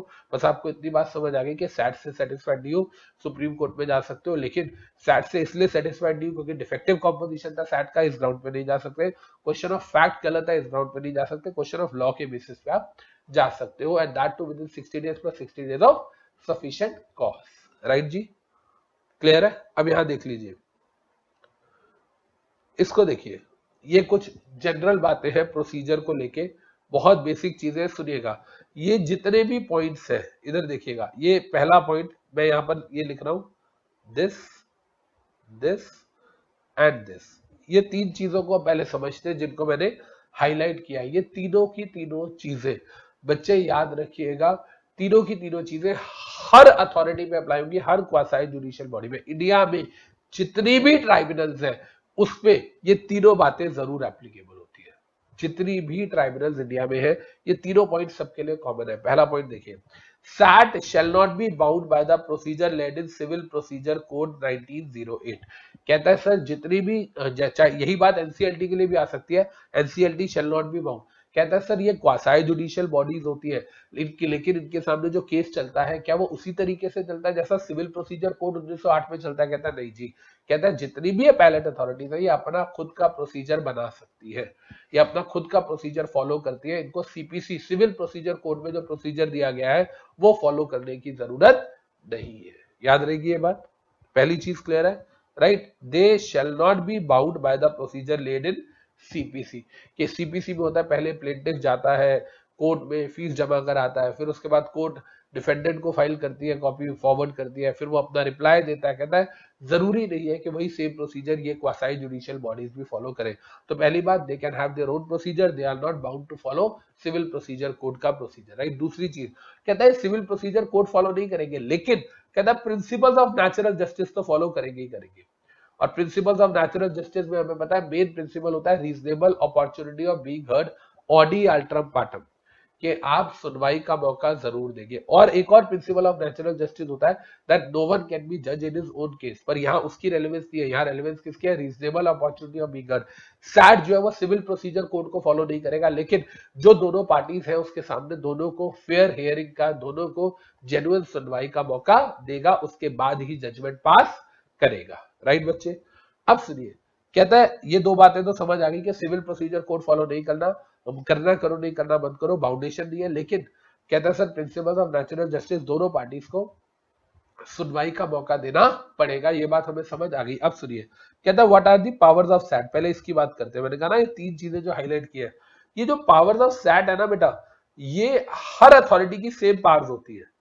मैंने यहाँ लिखा हुआ है डेपिस, हर अथॉरिटी की सेम पावर्स होती है। इसको मैंने अब्रीविएशन बना रखी है डेपिस। डी से discovery and production of documents. लिखिए मत, मैं लिखने का टाइम दूंगा तो डिक्टेट करूंगा। Discovery and production of documents, कि आप ये वाले डॉक्यूमेंट्स लेके हमारे सामने आ जाइए। ए DAPIS, ए से होता है ओथ ऑन एफिडेविट। एक एफिडेविट आपसे लिया जाएगा। एफिडेविट आप जानते हो एक शपथ की तरह लिया जाएगा, और एफिडेविट में कुछ भी गलत लिखा आपने तो आप जानते हो कि वो अगर आप बात करें तो कंटेम्प्ट ऑफ कोर्ट माना जाता है और उस पर जेल हो जाती है। आपको पता होना चाहिए एफिडेविट में गलत नहीं लिख सकते आप। जो भी कोर्ट या क्वासाई जुडिशियल बॉडी के सामने आप एफिडेविट दे रहे हो वो एक तरीके से आप ही के अगेंस्ट कल को काम कर सकता है। सबको पता है एफिडेविट एक अंडरटेकिंग होती है जिसमें बोलते हैं मैं जो कुछ कहूंगा, सच के सिवा कुछ नहीं कहूंगा, है ना। Whatever has been stated is true to the best of my knowledge, ये बात हम उसमें बोलते हैं। तो D for discovery and production of documents, documents लेके आ जाओ। A oath on affidavit, affidavit लेके आ जाओ। P access to public record, जितने भी सरकारी दस्तावेज हैं जो लोगों से रिलेटेड है, जैसे कि फॉर एग्जांपल सैट जो है वो डिपॉजिटरी को कह सकता है हाँ जी आ जाओ जरा दिखाओ आपके पास कितने डीपीज के डीमैट अकाउंट है, कितने डीपीज आपके पास रजिस्टर्ड है। डीपी को बुला सकता है हाँ जी बताओ कितने क्लाइंट्स का डीमैट अकाउंट है, तो वो सारा पब्लिक रिकॉर्ड मांग सकता है। आई से इशू इंक्वायरी कमीशन, आप पे अलग से इंक्वायरी कमीशन बिठाई जा सकती है, अलग से इशू इंक्वायरी कमीशन। एस से summarising and enforcing attendance, summonizing and enforcing attendance, मतलब आपको समन भेजा जाएगा, आ जाइए। देखिए, समन भेजा जाएगा और आपको इस टाइम पे हाजिर होना है सेबी के सैट के सामने। देखो डी और एस, इन दोनों को समझो, डी और एस को, इन दोनों में फर्क क्या है। डी में था discovery and production of documents, हमें डॉक्यूमेंट्स चाहिए, जो मर्जी लेके आ जाए, हमें फर्क नहीं पड़ता। शर्मा जी लाए, मल्होत्रा साहब लाए, हमें कोई दिक्कत नहीं है। समनाइजिंग एंड एनफोर्सिंग अटेंडेंस, इसमें हमें पर्सन, इसमें फोकस किस में है, पर्सन पे। पर्सन को समन दिया जा रहा है, बाबू जी आ जाओ। इसमें किस पे फोकस है, डॉक्यूमेंट पे। डॉक्यूमेंट चाहिए, कोई भी बंदा लेके आ जाए, हमें फर्क नहीं पड़ता। राइट बच्चे, तो क्या इतनी बात समझ आई कि सैट को सिविल प्रोसीजर कोड अब फॉलो करने की जरूरत नहीं है। जो सैट है वो नेचुरल जस्टिस फॉलो करेगी। सैट की 5 पावर्स है, DAPIS, discovery and production of documents, oath on affidavit, access to public record, issue inquiry commission, summarizing and enforcing attendance। अब देखिए, कह रहा है sir, SAT shall have their power to regulate their own procedure including the places at which they shall have their sitting। ये तो बात obvious है यार, जब सिविल प्रोसीजर कोड अप्लाई नहीं हो रहा तो इसका मतलब कोई तो प्रोसीजर होगा ना। कहता है वो खुद का प्रोसीजर बना सकते हैं, कहाँ कितने दफ्तर होंगे, कहाँ कितने ऑफिस होंगे, ये भी खुद सैट अपने आप डिसाइड करेगा। यही तो हमने बोला, प्रिसाइडिंग ऑफिसर डिसाइड करेगा कि किस ब्रांच में, किस बेंच में कितने जुडिशियल मेंबर, कितने टेक्निकल मेंबर होने चाहिए। दे can have their own procedure. अब यहाँ देखिएगा, कह रहा है, कहता है लेकिन सैट के कुछ रूल्स हैं, सैट प्रोसीजर रूल्स 2000, वो तो सैट को फॉलो करने पड़ेंगे। ऑब्वियसली बात है यार, देखो एक चीज बड़ी सिंपल सी है, सैट पे जो सिविल प्रोसीजर कोड है वो अप्लाई नहीं होता, लेकिन उसने खुद को गवर्न करने के कुछ तो रूल्स बनाए होंगे ना। तो कहता है जो सैट के रूल्स थे, वो जो सैट रूल्स 2000 है, वो वाले रूल्स कहता है जी फॉलो करने पड़ेंगे। हमें वैसे भी पता है कि जब सैट की बात हम करते हैं, सेबी 1992 में आया था, तभी सैट आ गया था, राइट। हालांकि वो बात हो रहा है कि सैट की जो पावर्स है वो ईयर ऑन ईयर बेसिस पे इंक्रीज होती रही, धीरे धीरे सैट इतना वाइडर हो गया। लेकिन पहले अगर हम बात करें, जब सेबी आया था, एक्चुअली सेबी आया था 1988 में, एस्टेब्लिश हुआ था, लेकिन फंक्शनिंग उसकी स्टार्ट हुई थी 1992 में, इसीलिए सेबी एक्ट 1992 होता ना। तो जब सेबी आया उसके साथ ही सैट आ गया था, राइट। क्लियर है जी। तो सर ये बेसिक चीज है, ये तो हमें समझ आ गई है, राइट। अब देखिए क्या कह रहा है, ये एक बड़ी अच्छी चीज है, कॉन्टिन्यूटी ऑफ प्रोसीडिंग्स। इसको समझिएगा ध्यान से, ये सैट का लास्ट टॉपिक है। इसके बाद एक छोटा सा टॉपिक है, हालांकि ये सैट का नहीं है लेकिन सेबी एक्ट का ही है। तो सबसे पहले हम यहां तक देखते हैं, कॉन्टिन्यूटी ऑफ प्रोसीडिंग्स। एक काम करते हैं, इसको आप पहले नोट डाउन कर लीजिए, जहां से हमने पढ़ना स्टार्ट किया। ये मैंने आपको करा दिया था, ये हमने वैलिडिटी ऑफ अपॉइंटमेंट भी लिख लिया था, ड्राफ्टिंग एरर यहां से हमें लिखना है। एक बार पहले इसको रिवाइज कर लेते हैं दोबारा से। कोई भी बंदा जो सेबी, IRDA या PFRDA का मेंबर है, वो सैट ज्वाइन नहीं कर सकता, कम से कम जब उसकी जॉब खत्म हुए 2 साल हो जाए उसके बाद कर सकता है, विद इन 2 years नहीं कर सकता। टर्म ऑफ ऑफिस क्या रहेगा, 70 की एज या 5 years, whichever is earlier you are eligible for reappointment. Sir CG का कोई भी, सीजी ने जो भी PO JM या TM को अपॉइंट किया है, आप उसको डिफेक्टिव कॉन्स्टिट्यूशन के बेसिस पे, मतलब आप सैट से सेटिस्फाइड नहीं हो, सुप्रीम कोर्ट के पास जाओ, लेकिन इस ग्राउंड पे नहीं जा सकते कि मैं सैट के ऑर्डर से सेटिस्फाइड हूं, क्योंकि सैट में जो टेक्निकल पेपर बैठा था वो क्वालिफाइड नहीं है। या आप मान लो फॉर एग्जांपल, एक छोटा सा एग्जांपल लेते हैं, हमने ऊपर पढ़ा था कि जुडिशियल मेंबर कौन बन सकता है, जो कम से कम हाई कोर्ट का जज हो 5 साल से, 5 साल से अगर हाई कोर्ट का जज है। मान लो फॉर एग्जांपल CJI ने बोला कि 4 साल से हाई कोर्ट का जज है, इसको बना लो, ये अच्छा है। मतलब 5 साल की जगह 4 साल वाले एक्सपीरियंस वाले बंदे को जुडिशियल मेंबर बना लिया। उसके माय लॉर्ड, जुडिशियल मेंबर 5 साल वाला एक्सपीरियंस वाला होना चाहिए, इन्होंने 4 साल के हाईकोर्ट वाले को बना लिया, इसलिए सैट वैलिड नहीं है, इसलिए मैं सुप्रीम कोर्ट के पास जा रहा हूं, ऐसा ग्राउंड नहीं चलेगा। मतलब सैट के ऑर्डर में सिर्फ क्वेश्चन ऑफ लॉ के बेसिस पे आप जा सकते हो, फैक्ट पे नहीं जा सकते, डिफेक्टिव कॉन्स्टिट्यूशन पे नहीं जा सकते। जाओगे only on the basis of question of law, 60 days पर 60 days of sufficient cause. Clear है जी, ये बात समझ आ गई।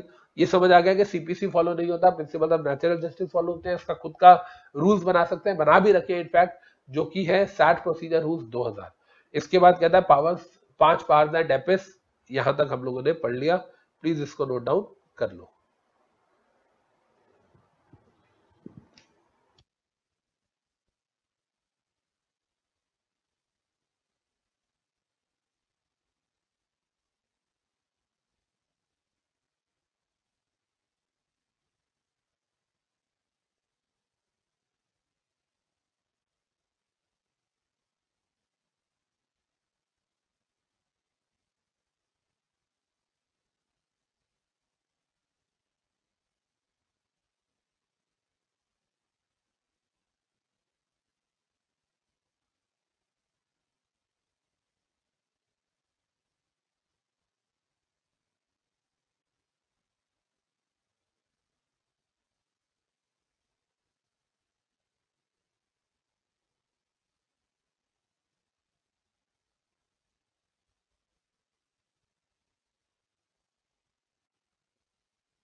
बेटा पावर्स ऑफ सैट में लिख लो, पावर्स ऑफ सैट में डी से discovery and production of documents, discovery and production of documents, D से discovery and production of documents. A से लिख लो oath on affidavit, oath on affidavit, oath O A T H, affidavit A double F I D A V I T. तो D से discovery and production of documents, A से oath on affidavit. P से लिखिए access to public records, A double C E double S, access to public records. I से issue inquiry commission, issue inquiry commission. और S से summonizing and enforcing attendance, summonizing, S U double M O N I Z I N G भी लिख सकते हो, कई लोग I S I N G भी लिखते हैं। तो summonizing, summonizing and enforcing attendance. तो डी से discovery and production of documents, A से ओथ ऑन एफिडेविट, एफिडेविट का ए लिया हुआ मैंने, P access to public records, public का P, I issue inquiry commission, S summonizing and enforcing attendance. Right ji. अब देखिए बेटा यहां तक हमें बात समझ आ गई। अब ये आ गया हमारा लास्ट टॉपिक ऑफ सैट। देखिए ये क्या कहता है, पहले इसको समझते हैं, ध्यान से देखिएगा। बहुत बेसिक पॉइंट है ये, हालांकि सैट ने इसको यहाँ पर जो भी लॉ का ड्राफ्टर रहा होगा उसने इसको स्पेसिफाई कर दिया, ना भी करता तो कोई दिक्कत नहीं थी, जनरल रूल यही होता है। सुनिए क्या कह रहा, अमित वोरा ने, मान लो अमित वोरा पे 20 लाख रुपए की पेनल्टी लगाई थी सेबी ने, और अमित वोरा उस 20 लाख की पेनल्टी को वेव ऑफ कराने के लिए अपील फाइल करता है सैट में, अपील फाइल करता है और बोलता है कि जी मेरे पे जो 20 लाख की पेनल्टी लगाई है या जो 20 लाख का ऑर्डर सेबी ने दिया वो गलत है, तो मैं उसके अगेंस्ट अपील फाइल करता हूं। अभी अपील चल रही है और अमित वोरा की डेथ हो जाती है, भगवान ना करे, जाने वाले को कौन रख सकता है, मेरी डेथ हो जाती है। अब मेरी जो प्रॉपर्टी है, मेरी जो एसेट्स है वो मेरी वाइफ के पास चली जाती है जो मेरी लीगल हेयर है, राइट। अब क्वेश्चन यहां पर ये आता है कि क्या वो जो जुर्माना मेरे पे लगाया गया था, अब मैं तो मर चुका हूं, क्या मेरी वाइफ वो पे करने के लिए लाइबल है कि नहीं है। आई होप हम लोगों को क्वेश्चन क्लियर है कि मैं, सेबी ने मेरे पे पेनल्टी लगाई थी, मैं सैट में गया था, सैट पे केस चल रहा था, मेरी डेथ हो गई, मेरी सारी की सारी एसेट्स प्रॉपर्टी वाइफ के पास चली गई। अब क्या मेरी वाइफ वो जुर्माने की 20 लाख रुपए का जो अमाउंट है वो पे करने के लिए बाउंड है या नहीं है, ये हमारा क्वेश्चन है। देखिए क्या कहता है, कहता है वाइफ पे करेगी only in respect of orders passed before the death of Amit Vora, Amit Vora की डेथ के पहले जितने भी ऑर्डर्स पास हुए हैं उन अमाउंट्स के लिए वो लाइबल होगी, मेरी डेथ के पहले जो ऑर्डर पास हुए, and that too till the limit of property inherited. मेरी डेथ से पहले ऑर्डर पास हुआ था कि अमित वोरा आपको 20 लाख रुपए का जुर्माना लगाया जा रहा है, और वाइफ जो है उसको मेरी एसेट मिली मेरे मरने के बाद, वो एसेट ही 12 लाख की है। तो इसको ना क्या वाइफ लाइबल होगी, पहले तो हम देखेंगे क्या वो ऑर्डर मेरे मरने से पहले आया या बाद में आया। मेरे मरने से पहले आया है तो मेरे जो लीगल हेयर है वो लाइबल हो गया, that to the extent of property inherited. मतलब अगर मेरे मरने से पहले 20 लाख का पेनल्टी का ऑर्डर आया था एंड मैंने एसेट अपनी फैमिली को दी है 12 लाख रुपए की, तो मेरी वाइफ सिर्फ 12 लाख रुपए देने के लिए लाइबल होगी, 20 लाख के लिए लाइबल नहीं होगी। Am I clear with this? बड़ी सिंपल सी चीज है, समझ आ गया कि अगर किसी भी बंदे के अगेंस्ट कोई केस वगैरह चल रहा है सैट के सामने, उस बंदे की डेथ से पहले कोई ऑर्डर आ गया है और कहता है वो जो ऑर्डर आया है उसके बाद वो बंदे की डेथ हो गई, और जब ऑर्डर को एग्जीक्यूट करने का टाइम आता है तो डेथ हो गई, और कहता है मान लो जैसे फॉर एग्जांपल मेरे पे 20 लाख का ऑर्डर आया कि 20 लाख दो, 30 दिन में 20 लाख रुपए जमा कराओ, अब वो 30 दिन में कराने थे, मेरी चौथे दिन डेथ हो गई, तो मेरी वाइफ के पास मेरी एसेट चलेगी, तो वाइफ 20 लाख कराएगी नहीं, जितने की एसेट आई है उतना। अगर एसेट ज्यादा की आई है तो फिर तो 20 लाख कराएगी, पूरा कराएगी। लेकिन अगर एसेट्स का इनहेरिटेंस कम है, मतलब कहना ही से एसेट्स का इनहेरिटेंस जितने का है या जितने का फाइन था, विच एवर इज लेस। भाई मैंने बीवी को दिए 500 करोड़, भाई पेनल्टी तो 20 लाख की है ना, वो जमा कराएगी, 500 करोड़ थोड़ी देगी। और अगर मैंने दिए ही 12 लाख जबकि फाइन 20 लाख का था, तो वो अपने पल्ले से नहीं देगी, अपनी तरफ से पर्सनली नहीं देगी, जितना अमाउंट इनहेरिट हुआ है वो दे देगी सैट को। राइट, क्लियर है जी। तो यहाँ पर हमारा सैट से रिलेटेड जो प्रोविजन है वो खत्म हो गया बच्चे। इसमें एक ये छोटी सी बात और है जो नई हमारे कोर्स में एड ऑन हुई है, ये देख लीजिए प्लीज क्या कह रहा है ये। यहाँ पर ये बात करता है role of CS under SEBI act 1992। कहता है सेबी एक्ट 1992 के अंदर सीएस का क्या रोल है। सबसे पहली चीज तो आप एक चीज समझिए ध्यान से, एक चीज को समझिए, सैट के सामने जब अपीयर होना होता है, सैट के सामने या सेबी के सामने कौन अपीयर हो सकता है, सैट या सेबी के सामने कौन अपीयर हो सकता है। हम बोलते हैं जी chartered accountant, company secretary, cost accountant या लॉयर। ये चार नाम तो हमें पता है, practising chartered accountant, practising company secretary, practising cost accountant and lawyer जो एडवोकेट है, जो बार काउंसिल का मेंबर है, जो एडवोकेसी की प्रैक्टिस कर रहा है। ये चार लोग तो जा सकते हैं। इसके अलावा कहते हैं जी अगर कोई कंपनी में केस चल रहा है तो कंपनी खुद भी तो रिप्रेजेंट कर सकते हैं। हम नहीं करना चाहते कोई वकील हायर, हम नहीं करना चाहते कोई कंपनी सेक्रेटरी हायर, क्या वो डायरेक्टली भी जा सकते हैं? बिल्कुल जा सकते हैं। तो कहने का मतलब सुनिएगा ध्यान से जो मैं कह रहा हूँ। सर कौन सीएस का क्या रोल है? पहली बात, सीएस जो है वो क्लाइंट के बिहाफ पे जा सकता है सेबी या सैट के सामने। अगर आप प्रैक्टिसिंग सीएस हो तो जा सकते हो। सर मैं प्रैक्टिसिंग नहीं हूं, मैं उस कंपनी में जॉब करता हूं, मैं एक कंपनी का सीएस हूं, मेरा DIR 12 आरओसी को फाइल हुआ है, मतलब मैं एक कंपनी का सीएस हूं, क्या मैं जा सकता हूं सैट के सामने? अगर कंपनी किसी किसी प्रोफेशनल को हायर नहीं कर रही, बाहर से किसी एडवोकेट वगैरह को हायर नहीं कर ली, कंपनी कहती है हम खुद का बचाव खुद करेंगे, हम खुद अपने बारे में, क्योंकि यू कैन रिप्रेजेंट योरसेल्फ, आप पर्सनली भी जा सकते हो, एडवोकेट के थ्रू भी जा सकते हो। कंपनी कहती है हम पर्सनली जाएंगे, और उस कंपनी में, company is an artificial person, उसके भी आप पे पर्सनली कौन जाएगा? अगर कंपनी है तो उसके डायरेक्टर या सीएस जाएगा। अगर मान लो कंपनी नहीं है, LLP है, लिमिटेड लाइबिलिटी पार्टनरशिप है, तो उसके लिए कहता है उसके डेजिग्नेटेड पार्टनर्स जाते हैं।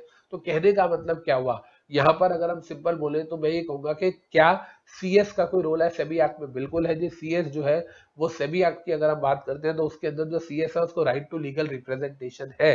राइट टू लीगल रिप्रेजेंटेशन का मतलब है कि वो अगर प्रैक्टिसिंग सीएस है तो क्लाइंट के बिहाफ पे, और अगर सीएस इन एम्प्लॉयमेंट है तो अपनी कंपनी के बिहाफ पे सेबी या सैट के पास जा सकता है। इसके अलावा अगर हम बात करते हैं सेबी एक्ट की बात अगर हम छोड़ दें, हम बात करें सेबी लोडर रेगुलेशंस की, सेबी टेक ओवर रेगुलेशंस की, सेबी डीलिस्टिंग रेगुलेशंस की, जितनी भी रेगुलेशंस है उसमें जितने भी फॉर्म्स वगैरह सारे जाते हैं, जितनी भी रिटर्न्स जाती है सारी की सारी सेबी को या स्टॉक एक्सचेंजेस को, या जितनी भी अथॉरिटीज है वो भी सब कौन फाइल करता है?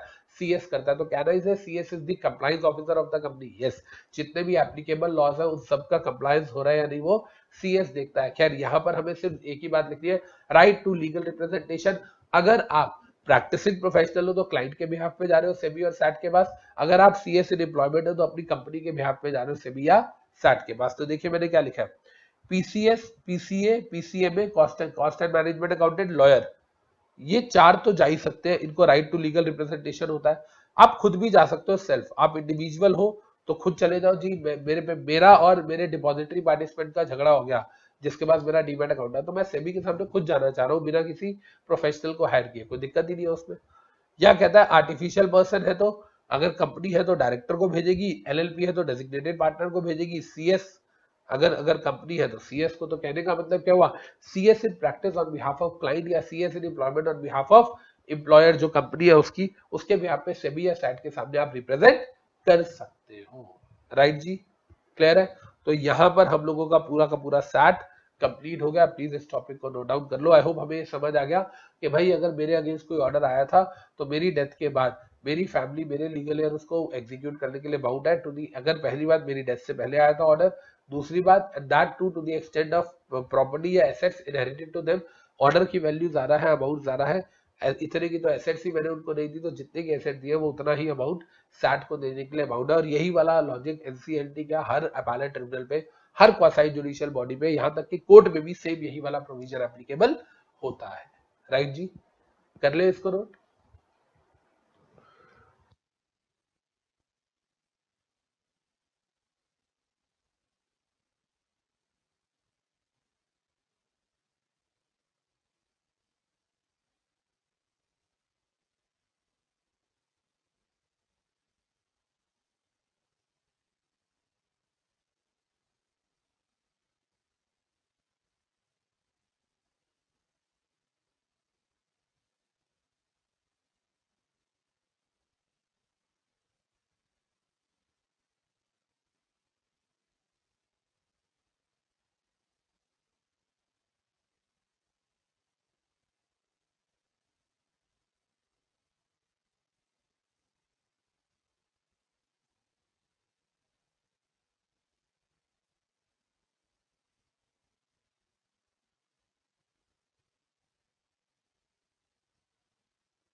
तो बेटा यहाँ पर हम लोगों का पूरा सैट का जो टॉपिक है वो कंप्लीट हो गया।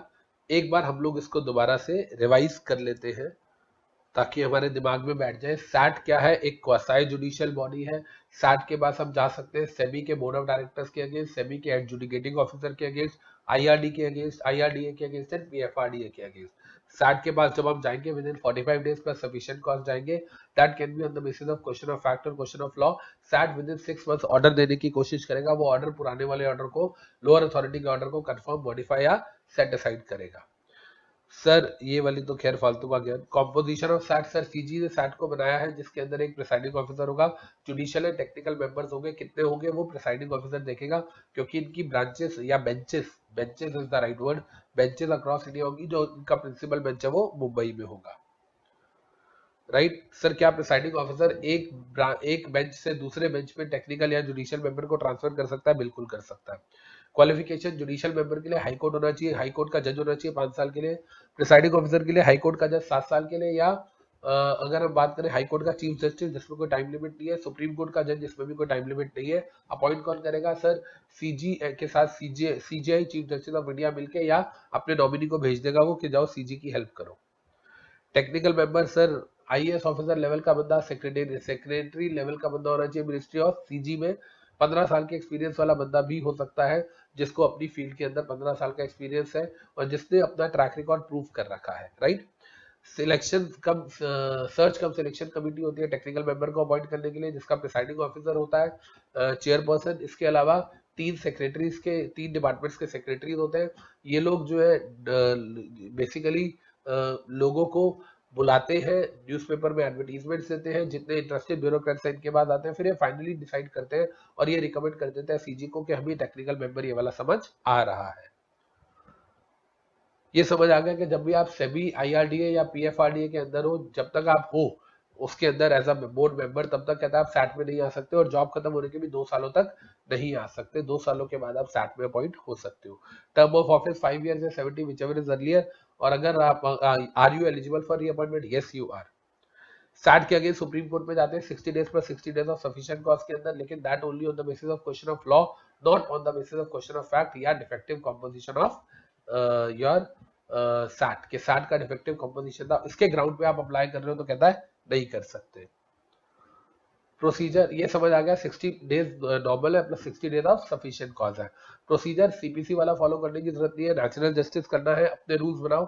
सैट के प्रोसीजर रूल्स 2000 बने भी हुए और पावर्स ऑफ सैट क्या है? 5 है, डेपिस, discovery and production of documents, oath on affidavit, access to public records, issue inquiry commission, summonizing and enforcing attendance. मेरे मरने से पहले कोई ऑर्डर है तो क्या मेरे मरने से पहले कोई ऑर्डर आया था तो क्या मेरे लीगल हेयर्स को पूरा करना पड़ेगा? यस, मेरे मरने से पहले आया था तो करना पड़ेगा। That to the extent of assets जो मैंने इनहेरिट किया उस लेवल तक करना पड़ेगा। सीएस को सेबी एक्ट के अंदर राइट टू लीगल रिप्रेजेंटेशन है, प्रैक्टिसिंग सीएस को on the basis of client. And जो जॉब कर रहा है सीएस, अगर उसकी कंपनी में कोई केस वगैरह चल रहा है और कंपनी खुद को रिप्रेजेंट करना चाहती है तो कंपनी अपने सीएस इन एम्प्लॉयमेंट को बोल सकती है कि जाओ और हमारे भी पे सेबी या सैट के सामने रिप्रेजेंट हो जाओ। राइट जी, क्लियर है जी। तो यहां पर हम लोगों को कहानी समझ आ गई। सैट की हमने पूरा अमेंडेड सिक्योरिटी से पहले ट्रिब्यूनल कर लिया बच्चे। फिर मिलेंगे नेक्स्ट क्लास में नए टॉपिक के साथ। Till then take care.